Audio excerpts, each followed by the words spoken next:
solamente 2 veces he escuchado el mensaje que le voy a compartir, que se llama el infierno.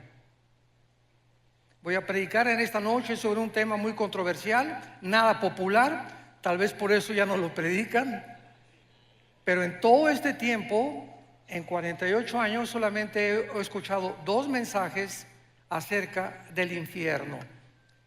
Y pues es una de las verdades más solemnes que el Señor Jesucristo enseñó, porque precisamente fue la existencia de este lugar que se llama el infierno y del cual ya no se predica, por lo cual la Biblia dice: porque de tal manera amó Dios al mundo, para que todo aquel que en él cree, ¿qué cosa?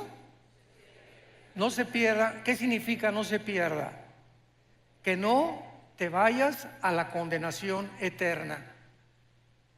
El lugar del infierno es tan terrible que en su amor Dios prefirió que su Hijo pagara por tus pecados y por mis pecados en esa cruz, para que tú y yo no nos condenáramos en la corta vida que Dios nos ha dado en este lugar que se llama el infierno. El Señor Jesús habló del infierno mucho más veces que el mismo cielo. Veamos algunos pasajes, por ejemplo, Mateo capítulo 10, versículo 28. Dice Jesucristo: y no teman a los que matan el cuerpo, mas el alma no pueden matar. Teman más bien a aquel que puede destruir el alma y el cuerpo en el infierno. Mateo capítulo 13, 40 y 42. De manera que como se arranca la cizaña y se quema en el fuego, así será el fin de este siglo. Enviará el Hijo del Hombre a sus ángeles y recogerán de su reino a todos los que se sirven de tropiezo y a los que hacen iniquidad, y los echarán en el horno de fuego.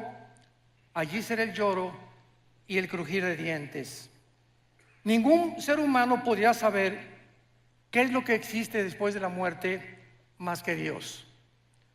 Tú puedes consultar a brujos, puedes consultar a gurús, puedes consultar a chamanes, a Walter Mercado, a astrólogos, etcétera, etcétera. No hay una sola persona, ni un solo libro en los millones de volúmenes de literatura que existe en las librerías que te puedan decir qué hay después de la muerte. Todos son hipótesis, especulaciones, ¿verdad? Que ideas de los seres humanos, pero ¿quién puede decirnos realmente a dónde te vas a ir tú y a dónde me voy a ir yo cuando tú mueras? ¿Cuántos de nosotros vamos a morir en paz, sabiendo que vamos a atravesar un túnel nada más y que nos va a estar esperando los ángeles y la persona de Jesucristo? ¿Y cuántos de ustedes en esta noche que nos escuchan, cuando tú mueras, vas a abrir los ojos a la otra vida y te vas a llenar de terror y de arrepentimiento tardío, porque ya no habrá ninguna otra oportunidad en toda la eternidad para tu salvación? Dios nos ha dado una sola vez, 60, 70, 80, 85, algunos de una forma milagrosa llegan a los 100, 102, 3 años, para que podamos atravesar como peregrinos y oír la voz que en esta noche el Espíritu Santo te quiere hablar.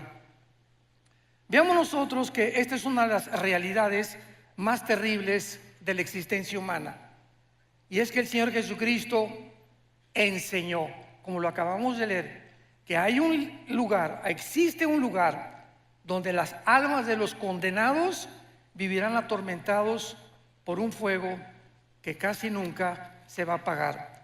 Después hablaremos de la duración del infierno.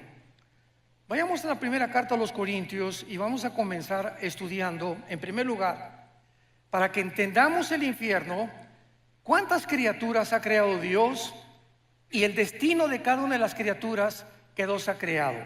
Esto es muy profundo y muy interesante para la comprensión de nuestra conferencia. Dice 1 Corintios 15, versículo 39.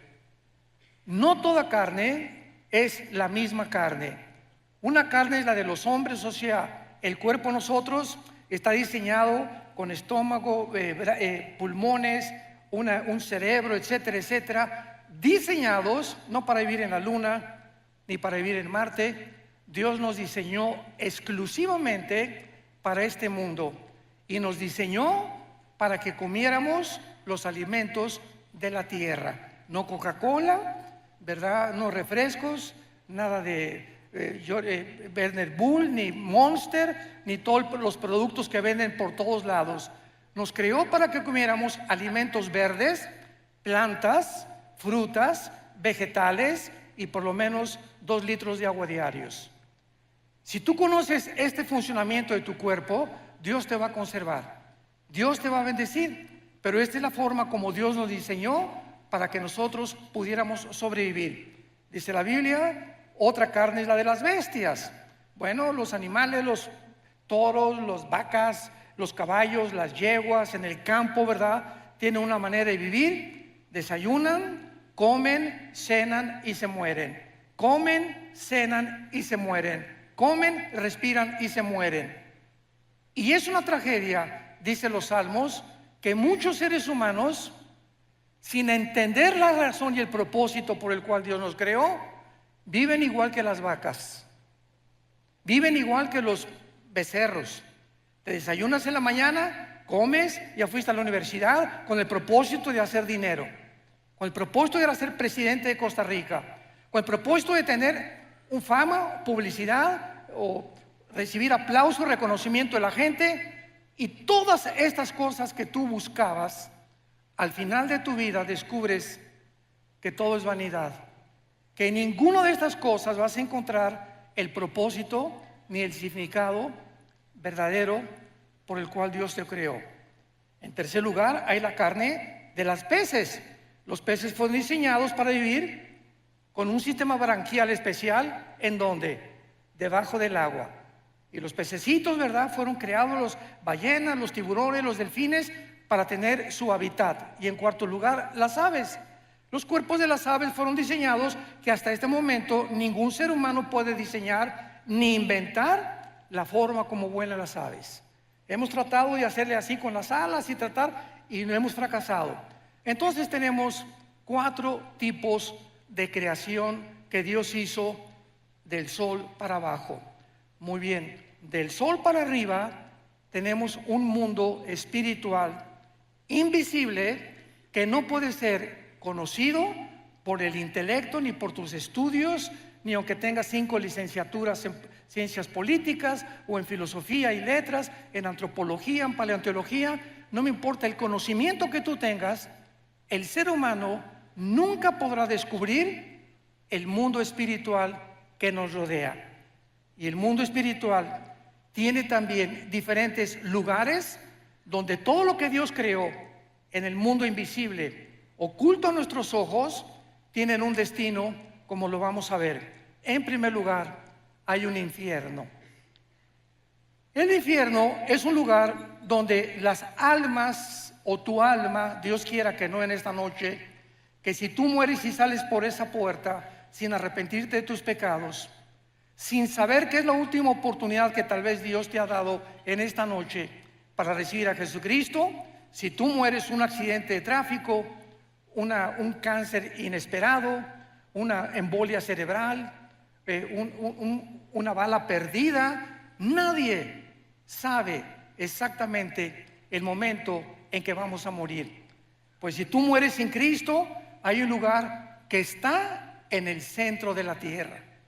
El centro de la tierra, lo vamos a ver a continuación, está todavía el infierno. Y en este lugar no van los demonios, no van los ángeles caídos, no va ninguna otra criatura más que los espíritus de los seres humanos. Dios diseñó el infierno únicamente para que ahí bajen las almas de los espíritus humanos que en la vida rechazaron el conocimiento y la verdad del evangelio de la gracia de Dios. En segundo lugar tenemos otro lugar que se llama el abismo. El abismo es el lugar de los demonios. En el abismo hay demonios y existen también ángeles caídos. Por ejemplo, dice en Apocalipsis capítulo 9, versículo 11, que el ángel del abismo es el jefe de los demonios, que se llama el destructor, o que se le llama también, ¿verdad?, Apolión, que significa el que destruye. Entonces, el abismo es para los demonios. Cuando Cristo sacó demonios, ¿se acuerdan ustedes? Le decían a Jesús: por favor, no nos envíes al abismo. ¿Por qué? Porque tenían miedo de ser encarcelados en este lugar. Entonces, en el abismo no hay espíritus humanos, en el infierno no hay demonios. El infierno es para los seres humanos, el abismo es para los demonios y los ángeles caídos. En tercer lugar, la Biblia menciona otra prisión invisible que se llama prisiones eternas de oscuridad. Judas, versículo 6, que en este lugar se encuentra un grupo demasiado malo, maligno, de ángeles caídos.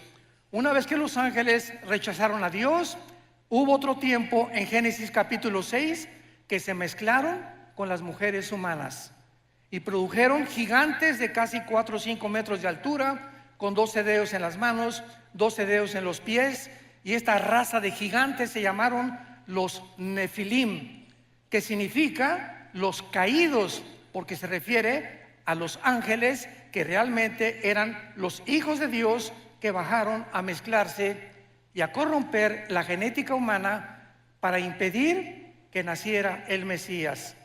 Cuando Satanás oyó Génesis 3:15, de tu semilla, mujer, vendrá el Mesías, y de la semilla de Satanás vendrá el que hará tropezar al Mesías, Satanás, al escuchar esto, de ahí en adelante planeó cuidadosamente, de una forma, con una sabiduría impresionante, que no naciera el Mesías. Y así vino el primer ataque en Génesis capítulo 6, impidiendo y corrompiendo la genética humana. Más adelante ya sabemos, ¿verdad?, de qué forma continuó con estos ataques. Cuando nació Moisés, por ejemplo, el faraón mandó matar a todos los niños para que no naciera. Dijo Satanás: a lo mejor por ahí viene la línea genética del Mesías. Después, cuando nació Jesucristo, vinieron los reyes del oriente y le dijeron a Herodes: ¿dónde está el rey de los judíos? Mandaron matar a todos los niños menores de 2 años. Y así encontramos en la Biblia el ataque satánico para impedir que naciera el Mesías. Y luego tenemos en cuarto lugar el lago de fuego. El lago de fuego es el lugar donde todos, absolutamente, Satanás, el falso profeta, los ángeles caídos y los seres humanos pasarán la eternidad cuando hayan rechazado completamente el plan de Dios, principalmente los seres humanos. Ahora, muy bien, muchas personas dicen: Dios no puede ser tan malo de mandar a todos al infierno. Una vez una viejita me dijo eso: mire, pastor, yo no creo que Dios sea tan malo de mandar a nadie al infierno. Yo le contesté y le dije: amén, doña Chole, usted tiene toda la razón. Dios nunca manda a nadie al infierno, ellos se van solitos. Porque de tal manera amó Dios al mundo que nos dio a su Hijo unigénito. Entonces, las personas que se van al infierno no las mandó Dios. Tú lo vas a escoger esta noche. O sea, ¿no te agrada estar en la iglesia? ¿No te agrada estar con los santos? ¿No te agrada purificar tu vida? No hay ningún problema. En el cielo no tendrías cabida.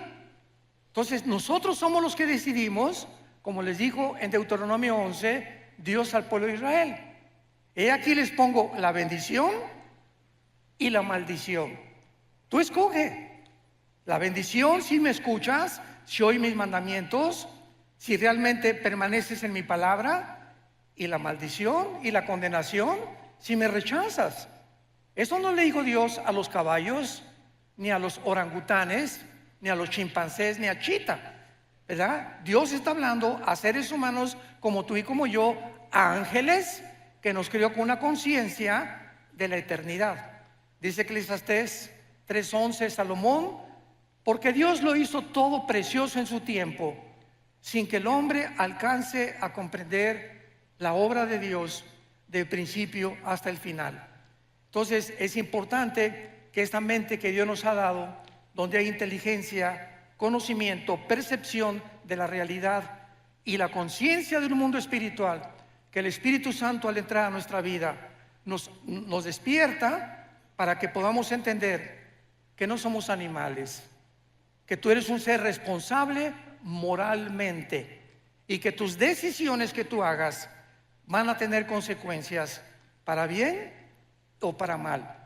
Una vez llegó una muchacha a pedirnos consejería a mi esposa y a mí y nos dijo: tengo 16 años y voy a ser mamá. Tengo un bebé en mi vientre, ¿qué me aconsejan ustedes?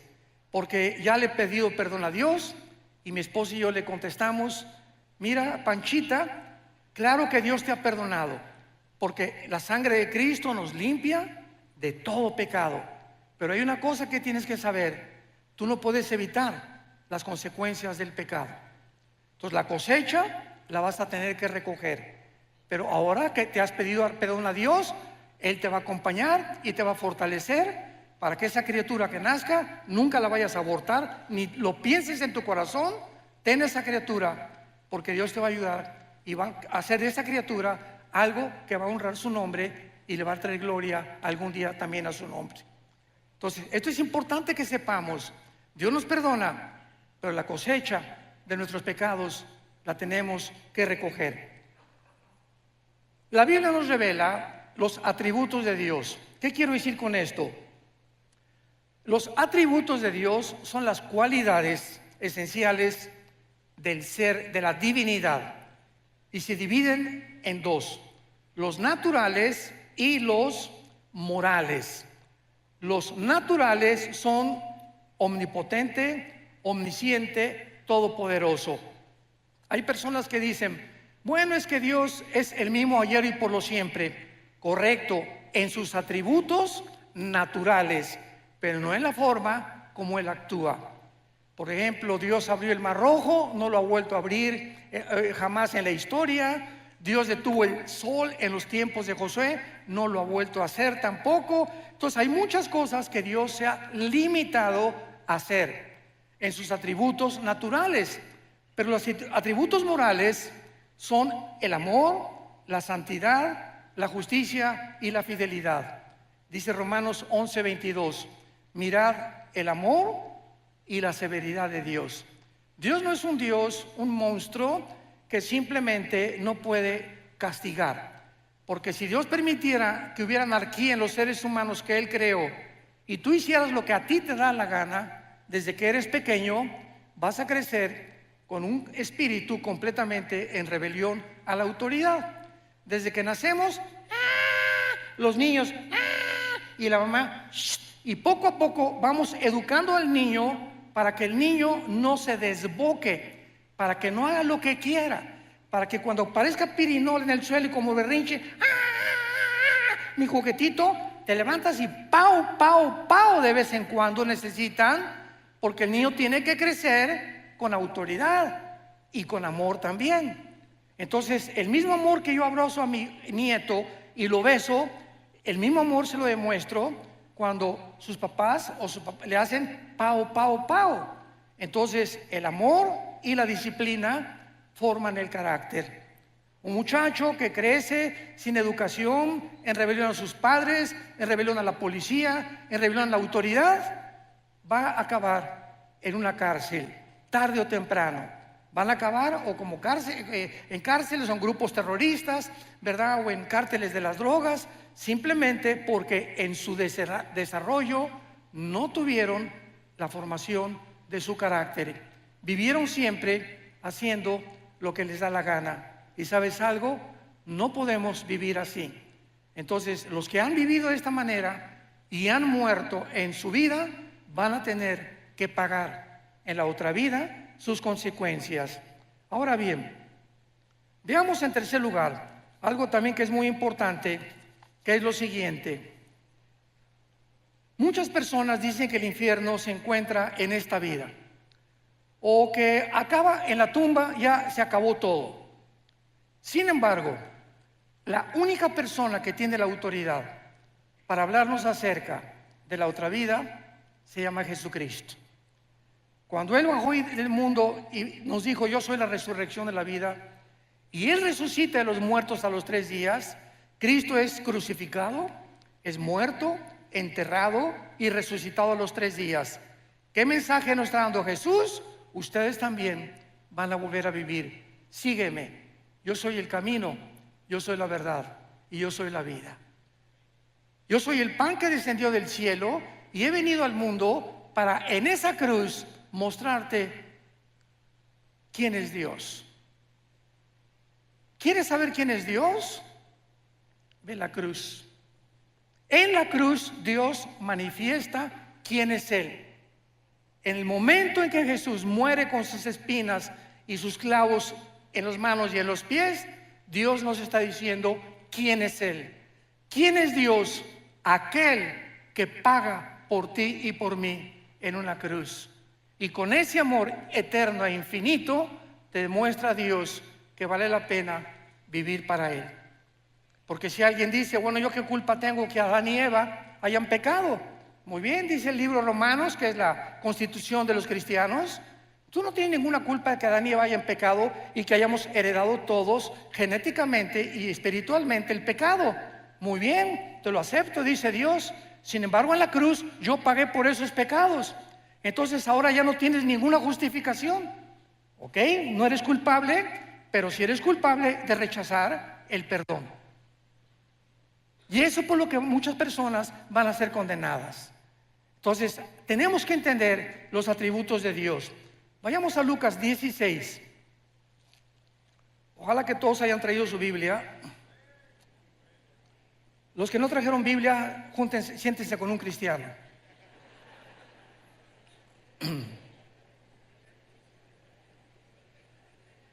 Desgraciadamente, ahora que tenemos la tecnología y que están todos los versículos escritos, pues la gente ya no trae su Biblia. Ya se acostumbraron a no traer la Biblia. Y es la palabra de Dios. Este libro necesitamos tener contacto el domingo, tenerlo aquí en mis rodillas. Cuando citan la Biblia, buscarlo, me enseño a manejarla porque es la espada del Espíritu. Y aquí está esto, pues aquí está Malaquías, aquí está Isaías. Y al ratito, después de usarla varias veces, esta espada ya la sé manejar. Ya sé más o menos cómo poder usarla. Y es en donde se encuentran los pasajes más importantes. Pero cuando acostumbras solamente a ver y ver en las pantallas todo lo que está en las pantallas, comienzas a desarrollar una negligencia total por vivir en la palabra de Dios. Y qué importante es que sepamos que debemos ser toda nuestra vida hombres y mujeres de la palabra de Dios. En Lucas 16 es uno de los pasajes, o más bien dicho, el más importante, donde Cristo nos revela la naturaleza del infierno. Este pasaje, en primer lugar, aclaro, no es una parábola. Aquellas personas que digan que es una parábola se equivocan, porque las parábolas usan nombres propios. Y aquí se menciona a Abraham, que fue un personaje en el Antiguo Testamento. Así que esto es una historia real del infierno y del lugar donde antiguamente las almas y los espíritus descendían antes de la cruz. Dice así Lucas 16, versículo 19. Había un hombre rico que se vestía de púrpura y de lino fino y hacía banquete con esplendidez. Veamos la comparación. Por el otro lado, el contraste, había un mendigo llamado Lázaro, que estaba echado a las puertas de aquel lleno de llagas. Aquí tenemos dos personas. ¿Por qué el Espíritu Santo usó a un rico y por qué usó a un mendigo? Muy bien, Jesús dijo claramente en Mateo 19, 23 al 24, que es muy difícil que los ricos entren al reino de Dios. Y en Santiago capítulo 2 versículo 5 dice la Biblia: porque los pobres Dios los hizo ricos en fe. Muy bien, ¿qué significa esto? No significa que el que tú tengas dinero te va a condenar. Significa que regular y generalmente las personas que alcanzan muchas riquezas, llega un momento en que no sienten la necesidad de Dios. Tengo todo. Tengo mi carro, mi casa, ¿verdad? Alma mía, descansa, muchos bienes he guardado.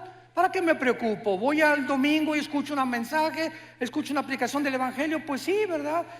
Pero yo no necesito nada realmente, sin darse cuenta precisamente de su pobreza espiritual. Entonces, esto es una generalidad. Ahora, los pobres pues no tienen nada, la vaquita, el caballito, los borreguitos, los chivos, y tú le hablas a un Cristo. Yo comencé 3 años de mi vida cristiana como misionero en la sierra de Oaxaca y Guerrero, en México. 3 años durmiendo en pisos de adobe, me tapaba con periódicos, mi cojín era un ladrillo envuelto en periódicos, y a cada pueblito que iba predicándoles el Evangelio durante esos 3 años, el 80-90% de los indígenas se convertían a Jesucristo. Lo aceptaban con tanta facilidad. Les predicamos un evangelio tan sencillo y abrían su corazón: sí, Jesús, entra a mi vida. Cuando tú das este mensaje a gente disque intelectual o preparada o con dinero, no toman el mensaje con la misma pasión que lo hacen los pobres. Sin embargo, repito, son generalidades, y por eso el contraste entre un rico y un mendigo. Ahora dice la Biblia, versículo 22, que murió el mendigo y fue llevado por los ángeles al seno de Abraham. Subráyalo en tu Biblia. ¿Ya ves por no traerla? Allá no se puede subrayar, Fue llevado al seno de Abraham. Esto es importante porque aquí Jesucristo nos va a revelar el lugar donde bajaban los espíritus antes de la cruz. Fue llevado al seno de Abraham y murió también el rico y fue sepultado. Y en el Hades alzó sus ojos estando en tormentos y vio de lejos a Abraham y a Lázaro en su seno. Me detengo aquí. Desde Adán hasta la cruz del Calvario, ningún ser humano, ni los profetas, ni Malaquías, ni Habacuc, ni Sofonías, ni nadie sabía a dónde iban los muertos, los buenos y los malos, antes de la cruz, más que descendían todos al centro de la tierra. Era el único conocimiento que había, porque la revelación bíblica es progresiva. Dios va revelando conforme va pasando el tiempo, nos dando más luz y más luz. Cristo viene y nos abre las cortinas completamente. Llegan los apóstoles bautizados por el Espíritu Santo y se les da otra revelación. El apóstol Juan es arrebatado al cielo y escribe el Apocalipsis. Y así Dios va revelándonos los misterios de su reino y de la vida espiritual. Entonces todos sabían que descendían al centro de la tierra. El lugar en el Antiguo Testamento donde descendían todos, en el hebreo se llama el Sheol. Descendían todos al Sheol, buenos y malos. Muy bien. La Biblia en el Antiguo Testamento se traduce al griego y se llama la versión de la Septuaginta. Entonces, en la traducción del hebreo al griego, la palabra Sheol es una transliteración y se usó la palabra Hades con H, Hades. Entonces, viene Jesucristo y nos corre la cortina de lo que había en el centro de la tierra. Y Jesucristo nos enseña claramente, pero me voy a ir en orden. En primer lugar, tendrán vista, versículo 23, en el Hades alzó sus ojos. Las personas condenadas en el centro de la tierra, en el infierno, van a poder mirar, van a tener vista. En otras palabras, en la otra vida, los 5 sentidos espirituales que Dios nos ha dado a los cristianos, cuando nacemos de nuevo, no los tiene la gente que no es cristiana. Dice 1 Corintios capítulo 2 del 10 en adelante: el hombre natural, el hombre que no ha sido regenerado por el Espíritu Santo, no entiende la Biblia.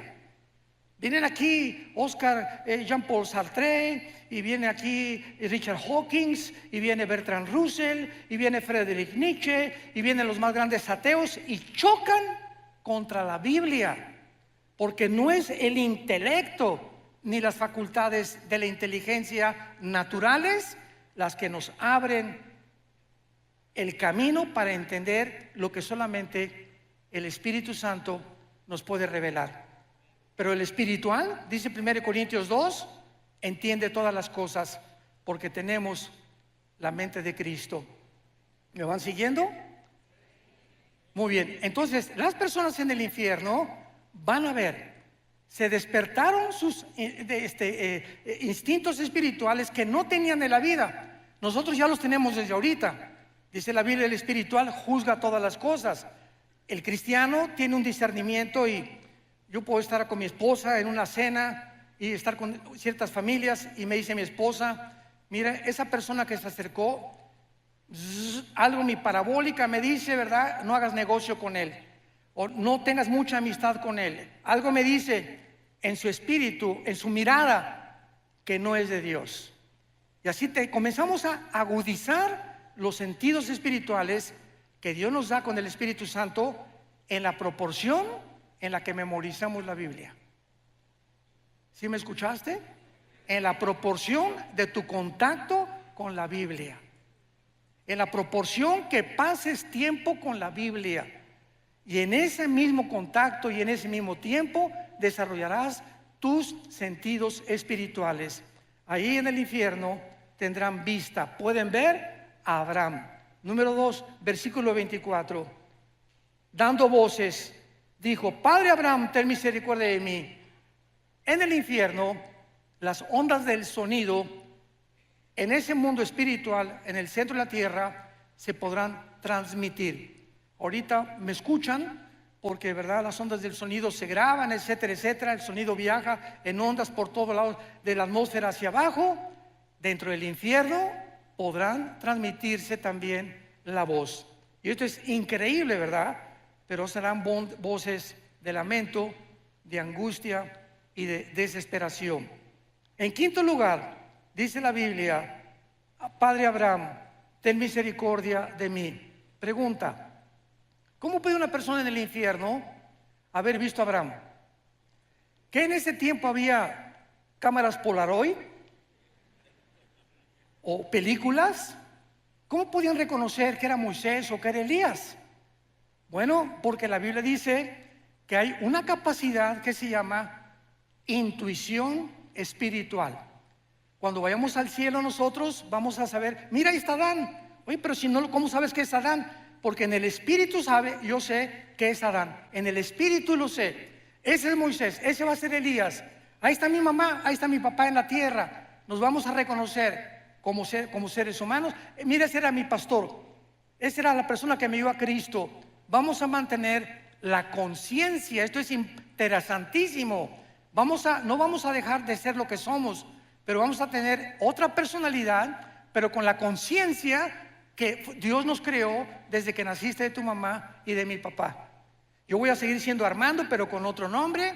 Yo seguiré siendo quien fui, pero con todos los dones y todas las facultades desarrolladas, pero seguiremos manteniendo la conciencia, como lo vamos a ver, de lo que fuimos y muchas veces de lo que seremos. En sexto lugar, tendrán sed. Dile a Abraham que moje la punta de su dedo en mi agua. Dile que moje, que tenga misericordia de mí y que envíe a Lázaro. Este hombre en el infierno creía que Lázaro seguía siendo su sirviente. Dile a Lázaro que por favor me traiga agua. O sea, vean ustedes que esta persona en el infierno no se convierten en buenos. En el infierno mantienen aún más lejos su maldad, como lo vamos a ver más adelante. Dile a ese Lázaro, el que estaba a la puerta de mi mesa, que me traiga y que me moje la lengua. Los instintos y todo lo que tenemos fisiológicamente y biológicamente en el mundo, lo seguiremos teniendo en la otra vida, pero de diferente manera. como lo vemos en los cuerpos de los ángeles, que los ángeles bajan a este mundo y pueden tomar agua.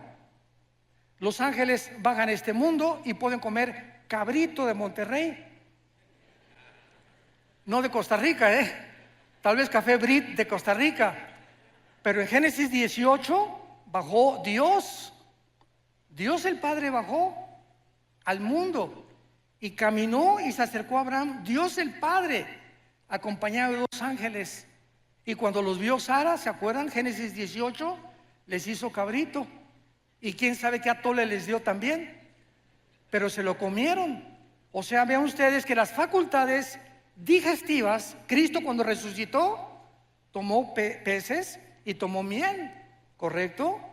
O sea, ¿cómo es posible que un cuerpo resucitado, que la sangre es lo que le da vida ahorita a nuestro cuerpo, tengan facultades en la otra vida de ver, oír, sentir, comer, deglutar, beber, etcétera, etcétera, con un cuerpo diseñado para vivir en la otra vida como lo tuvo Jesucristo? Jesucristo asciende al cielo, Hechos capítulo 1, y la ley de la gravedad ya no lo atrajo sobre el centro de la tierra. Cristo con el cuerpo resucitado venció la ley de la gravedad, porque el cuerpo resucitado vencerá las leyes cósmicas bajo las cuales tú y yo actualmente vivimos. Estamos sujetos a un mundo de leyes cósmicas, pero con el otro cuerpo tendremos características diferentes. Todos estos detalles son importantes para entender la vida en el infierno. Dice en séptimo lugar, versículo 24, dile a Lázaro que moje la punta y que refresque mi agua, porque estoy atormentado en esta llama. Y esto es asombroso. Versículo 25, Abraham le dijo: hijo, acuérdate, en el infierno tendrás memoria. En el infierno las personas tendrán memoria de lo que hicieron aquí en la tierra. Sigamos leyendo. Recuerda, acuérdate, tendrán memoria que recibiste en tu vida bienes y Lázaro males, pero ahora este es consolado y tú atormentado. Además, una gran cima está puesta entre nosotros. O sea, Cristo nos dice que el Sheol, el lugar donde bajaban todos los muertos, buenos y malos, estaba dividido. De un lado estaba el seno de Abraham o el paraíso, y del otro lado estaba el Gena en griego, que fue la palabra traducida para infierno. Entonces los buenos estaban esperando a la cruz, a que Cristo pagara con su sangre, porque antes de Cristo nadie subió al cielo, más que Enoc y Elías, que son las excepciones de Dios, ¿verdad? Dios hace sus propias leyes, Él no está sujeto a ninguna ley. Entonces todos estaban esperando a que Cristo muriera en la cruz, para que desde Cristo a nuestros días, si tú mueres y yo muero, ya no bajamos al centro de la tierra. Ahora ausentes del cuerpo, según de Corintios 5, presentes en el Señor. Vayamos rápidamente en un paréntesis, Apocalipsis capítulo 6, y veamos esta verdad, porque hay otra teoría, ¿verdad?, que no es bíblica, de que los muertos duermen. Hay una secta que se llama los Testigos de Jehová que enseñan esto. No, cuando morimos Jesús dijo en Lázaro, Lázaro duerme, sin entender el término dormir relacionado con la muerte. Aquí en el quinto sello, Apocalipsis 6, versículo 9, vi bajo el altar las almas de los que habían sido muertos por causa de la palabra de Dios y por el testimonio que tenían, y clamaban a gran voz diciendo: ¿hasta cuándo, Señor santo y verdadero, no juzgas y venga nuestra sangre de los que moran en la tierra? Aquí tenemos a Juan con una visión del cielo, donde los que han muerto están vivitos y coleando, platicando con Dios, haciéndole preguntas todavía a Dios. Señor, ¿hasta cuándo en el mundo seguirá la violencia, seguirá la muerte, seguirá la maldad? Y se les dijo: espérense tantito, todo esto va a llegar a su fin ya muy pronto, y todos los muertos tienen que morir durante la tribulación para que Jesucristo regrese por segunda vez para establecer su reino mesiánico con todos nosotros aquí mismo en la tierra, precisamente en Jerusalén. Esto es importante porque los muertos, en el momento en que tú mueres, abres tus ojos, y en el Antiguo Testamento dice la Biblia, y murió Abraham, y murió Isaac, o Benoni, y murió fulano de tal, y fueron reunidos con sus padres. Siempre que en el Antiguo Testamento moría alguien, los patriarcas, dice la Biblia, y fueron reunidos con sus padres. O sea, al morir había un lugar donde lo estaban esperando. ¿En dónde? En el centro de la tierra. Ahí estaban guardados todos los santos, guardados de Dios, conscientes, oyendo, viendo, esperando. Cristo muere en el Calvario. Efesios capítulo 4 versículo 10. Baja Jesucristo en los 3 días y 3 noches que su cuerpo se quedó en la tierra. Somos espíritu, tenemos alma, vivimos en un cuerpo.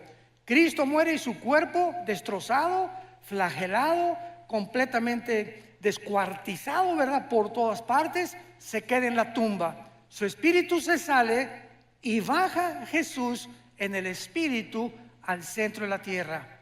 Pregunta, ¿con qué cuerpo? Porque dice 1 Pedro capítulo 3 que bajó a predicarles a los espíritus encarcelados. ¿Con qué cuerpo? Su cuerpo no había resucitado. Resucitó a los 3 días. Entonces vemos nosotros que en el momento de la muerte hay un cuerpo temporal que Dios nos da. Lo acabamos de leer en Apocalipsis 6. Se les dijo que esperaran, ¿hasta cuándo? Hasta la resurrección de los muertos, que tendrá lugar en el arrebatamiento de la iglesia, en el rapto de la iglesia, desde Pentecostés hasta nuestros días. Los que estamos en Cristo, los que formamos parte del cuerpo de Cristo, seremos resucitados. Los santos del Antiguo Testamento, Daniel 12 versículo 1, serán despertados en la segunda venida de Jesucristo. Entonces, en el rapto no se van los santos del Antiguo Testamento, únicamente el rapto es para la dispensación de la iglesia. La dispensación de Israel es completamente diferente a la de nosotros. Esto es importante también, pero regresamos a nuestro pasaje de Lucas y veamos la conclusión, que es realmente lo más profundo de este estudio. Y dice así: Abraham le dijo, acuérdate, versículo 25, que recibiste tus bienes. Lázaro está atormentado. Además hay una sima puesta entre nosotros, de manera que los que quieren pasar para acá a vosotros no pueden ni pasar de allá para acá. Claro que ninguno de los que estaban en el seno de Abraham le hubiera gustado echarse un brinquito, ¿verdad? Para el otro lado. Sin embargo, podían ver desde el otro lado los tormentos en los que estaban muchos espíritus, ahí pasando la eternidad. Versículo 27. Entonces le dijo, te ruego, manda ahí a Escazú a alguien. Ahí está mi papá en Escazú. Ahí está mi padre allá arriba. Porque tengo 5 hermanos para que les testifique, a fin de que no vengan ellos a este lugar. ¿Qué era la petición de esta persona atormentada en el infierno? Estaba consciente que no quería, aun cuando él estaba pagando, que su familia acabara igual que en él. Ve y díganle a mi esposo, díganle a mi esposa, a mis hijos, que por favor crean el evangelio. Pero no le dijo eso, sino que alguien fuera, mándales un ángel, y en la noche que un ángel le jale los piecitos a mi papá. Soy un ángel, arrepiéntete de tus pecados. O un milagro que suceda para que puedan evitar bajar al infierno. Abraham le contestó, a Moisés y a los profetas tienen, óiganlos. Entonces él dijo otra vez, no, padre Abraham, pero si alguno fuere a ellos de entre los muertos, se arrepentirán. O sea, manda a alguien que realmente les cause un milagro para que se arrepientan y no bajen al infierno. Y Abraham le dijo, si no oyen a Moisés y a los profetas, tampoco se persuadirán, aunque alguno se levante de los muertos. Damas y caballeros, en el Antiguo Testamento Dios abrió el Mar Rojo, hizo milagros con Elías, hizo milagros con Moisés, hizo milagros con Eliseo y no se arrepintieron. Cristo hizo el más grande de todos los milagros. Resucitó a Lázaro entre los muertos, un hombre que tenía 3 días donde ya la sangre se había completamente descompuesto, donde ya no había circulación de oxígeno neurológicamente en el cerebro, un hombre que había dejado de latir su corazón, un hombre que tenía 3 días y que aparte hedía, ya comenzaba a pestar. Y Jesús le dice a esa persona acostada en la tumba, su espíritu de Lázaro subió, no oyó al cielo, tal vez anduvo el espíritu por ahí dando las vueltas, y cuando oyó, Lázaro, ven, levántate, es el espíritu el que da vida. El espíritu de Lázaro volvió a entrar al cuerpo de Lázaro, entró al cuerpo de Lázaro, y el Espíritu Santo restauró completamente la circulación de la sangre, de los ojos, de los oídos, y Lázaro salió de la tumba. ¿Qué más milagro puede haber que eso? Sin embargo, en Juan capítulo 11, el día que Cristo resucita a Lázaro es el día que planean los fariseos matarlo. Aunque alguien les haga el milagro que sea, si no creen, la Biblia es por el oír o por ver. La Biblia es por el oír y el oír por la palabra de Dios. Yo puedo ver ahorita un paralítico y Dios sigue haciendo milagros porque Dios es bueno y Dios es maravilloso. Y hay personas que me han dicho, si yo veo un paralítico ahorita levantarse, voy a creer. Y le contesto, ¿cuántos días vas a creer? En ese momento vas a ser impactado. No, pues sí es cierto. A los 4 o 5 días vas a seguir igual, porque no fuiste regenerado por el Espíritu. Creíste un milagro, pero no fuiste regenerado por oír la palabra de Dios. Y fuimos renacidos, 1 Pedro capítulo 2, fuimos vueltos a nacer por la palabra de Dios que vive y permanece para siempre.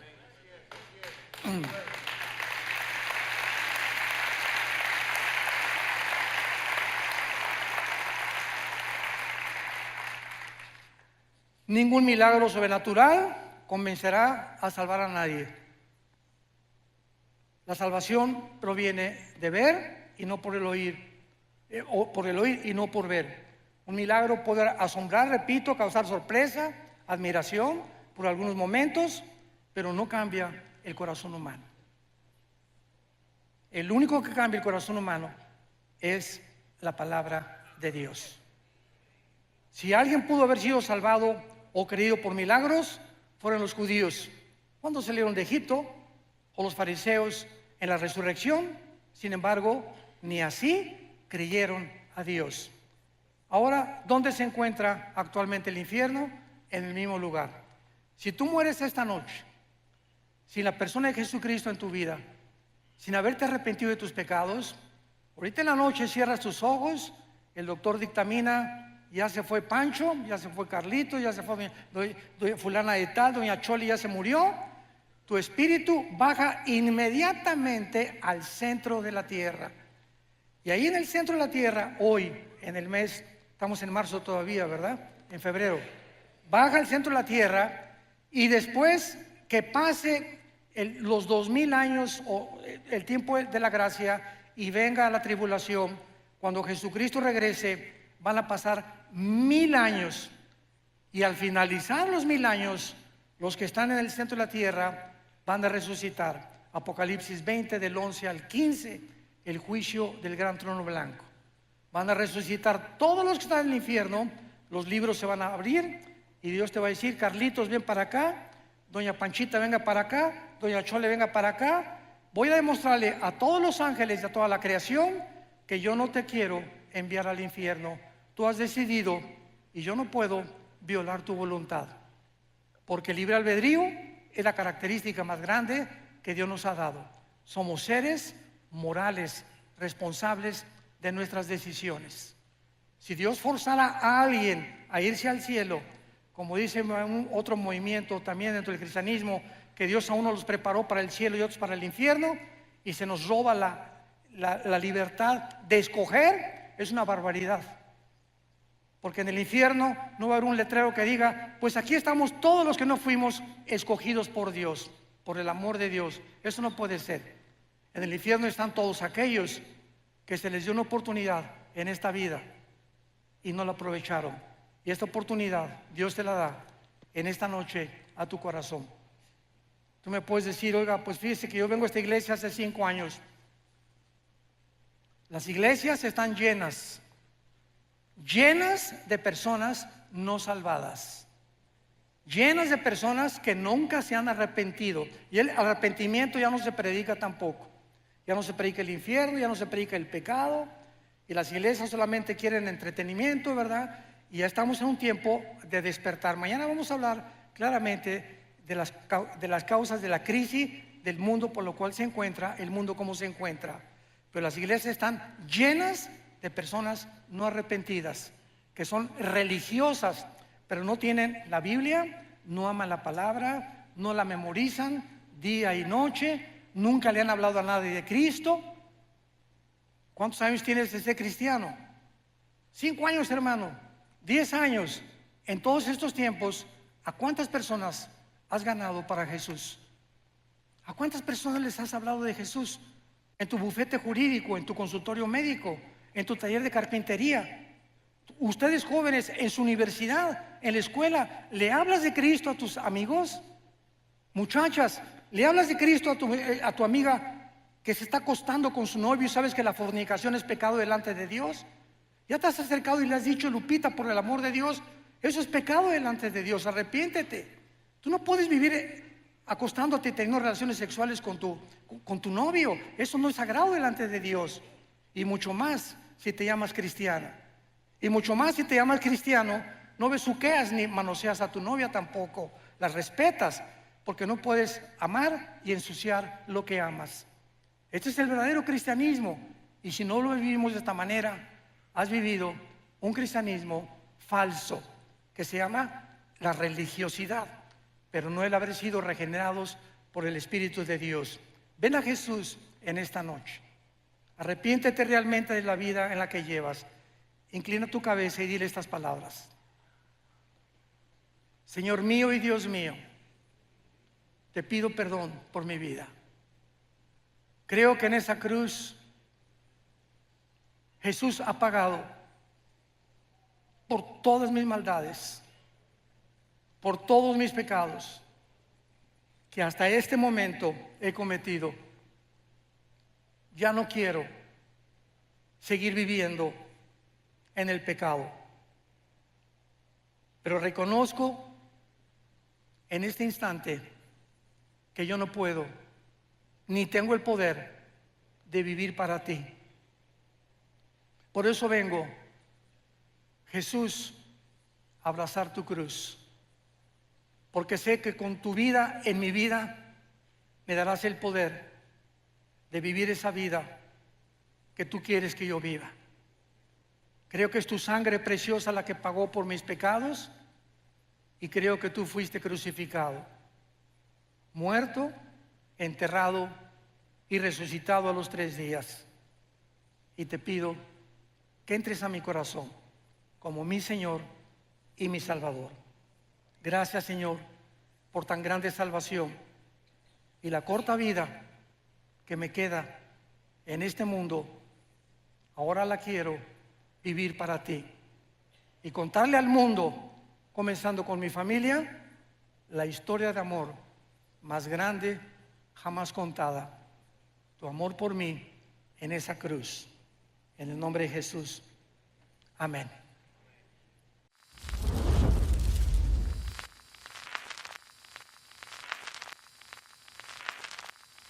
Hola, ¿qué tal? Me da mucho gusto saludarles y quisiera simplemente comunicarles que gracias a todos ustedes a través de todas las naciones del mundo que aman la palabra de Dios y que realmente están interesados en que nosotros como organización Vida Nueva para el Mundo y Armando Alducin Ministries continuemos predicando el Evangelio de la gracia de Jesucristo y que podamos nosotros continuar haciéndolo gracias a sus donaciones. Este año cumplimos 46 años de ministerio, 46 años donde hemos predicado, hemos enseñado, hemos tenido seminarios y de diferentes formas de estudios bíblicos alrededor del mundo y hemos pensado y considerado de una forma fiel el Evangelio de la sana doctrina de Jesucristo. Nosotros, con todas estas donaciones, tenemos que sostener pastores, misioneros, obras, equipos de televisión y aún continuamos buscando la manera de poder elevar este ministerio. Hasta este momento quiero que ustedes estén enterados que no tenemos una sola propiedad como organización y así hemos trabajado durante 46 años porque le damos la importancia a la evangelización, a las misiones y también a los hombres de Dios para levantar más pastores. Le damos las gracias y que pueda Dios con su gracia tocar sus corazones y que puedan ustedes invertir en un terreno donde es fructífero, porque creemos que ha producido bastante buen fruto para la gloria de Dios. Gracias, muchas gracias por sus aportaciones y por las donaciones que sabemos ustedes continuarán haciendo para que podamos continuar siendo fieles en la predicación del Evangelio de la gracia.